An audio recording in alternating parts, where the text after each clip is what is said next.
যে গোলাল বাটনটা, এটা হচ্ছে মূলত এই সেটিং এর সবকিছু। এই তিনটা বরাবর গাইস, এই তিনটা বরাবর। তো গাইস, তোমাদের অনেকেরই হইতেছে এই সেটিং এর অ্যাচিউটি কোডটা দেওয়ার পরও তোমাদের কাজ হয় না, তো তাদের জন্য আজকের এই ভিডিওটা। এই যে এই উপর সাইড, এই সাইডের উপর সাইডটা ক্লিয়ার করবা, ঠিক আছে? তো ক্লিয়ার করে এই যে বসার যে বাটনটা, এটা নিয়ে আসবা এখানে, এটা দিবা হচ্ছে 50, এখান সুইচের এটা দিবা 100, এর একটু উপরে এই যে ওয়াইফাই যে একটা চিহ্ন, এর নিচে বসাই দিবা, হালকা নিচে, মানে মিশে মিশে হালকা। তো এরপর আছে এই যে লেফট ফায়ার বাটন, এটা দিবা 100 দিতে পারো বা 110ও দিতে পারো, তোমাদের ইচ্ছা। তো এরপরে আছে এই যে রানিং বাটনটাও থাকবে 100। তো এটা থাকবে একটু নিচের দিকে, যাতে তোমাদের হাত টানাটানি করতে একটু সুবিধা হয় আর কি। তো এরপর হচ্ছে যে মেন যে গোলাল বাটনটা, এটা হচ্ছে মূলত এই সেটিং এর সবকিছু গাইস।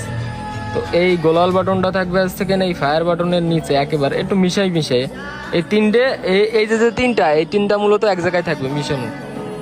এইখানে দেখে মনে হচ্ছে যে মিশে গেছে, কিন্তু যখন তুমি গেম প্লে দিতে যাবা তখন আবার ঠিক হয়ে যাবে। কাফের বাটন, তো এইটাও 100 করে দিবা।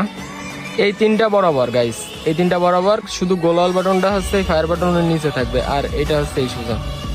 আর এটা হচ্ছে রিলোড বাটনটাও 100 করে দিবা এখানে। That's it.